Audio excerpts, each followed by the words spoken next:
everyone! Magluluto na naman tayo. Talong na talong from Japan. Siyempre, di mawawala ang ating okra. Nakakita na ba kayo ng napaka-cute na kalabasa? Ayan siya guys, hiniwa ko na at gagawin natin itong pinakbit na malupet.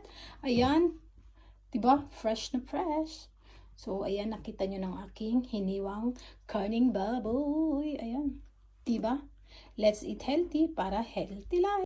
So, ito na yung kalabasa at nahiwa ko na talong at ang ating okra. So, let's go! Isang malaking kamatis, sibuyas, at bawang ang ating ilalagay.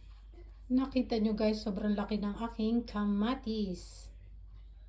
At ito ang ating karne at ang ating sibuyas at kamatis.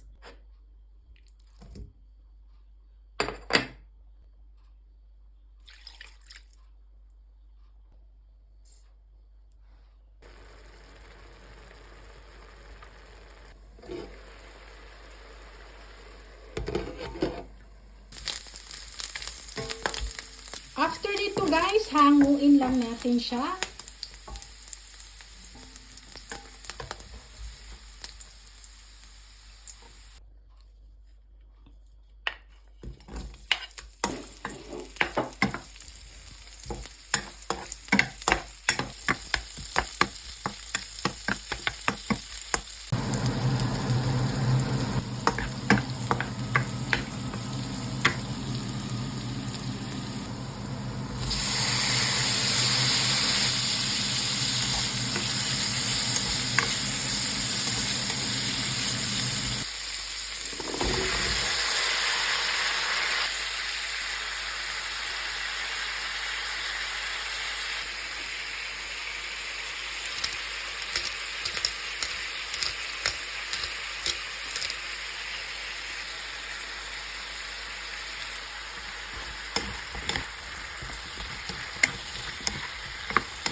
So, after 5 minutes guys, nilagay ko na ang ating talong. Mekos-mekos na natin.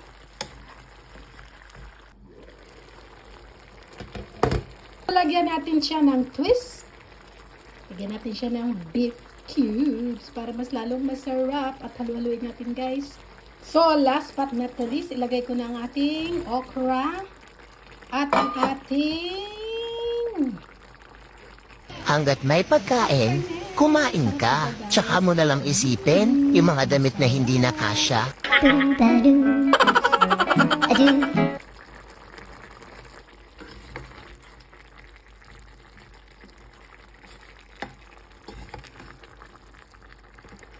Yummy, yummy, yummy kayo dyan. Ito lang naman ang aking ulam for today. Pinakbit, pakbit ala-ala anagaw. Kain na tayo mga Koreans, Koreans ko. Thank you for watching. Babu, babu.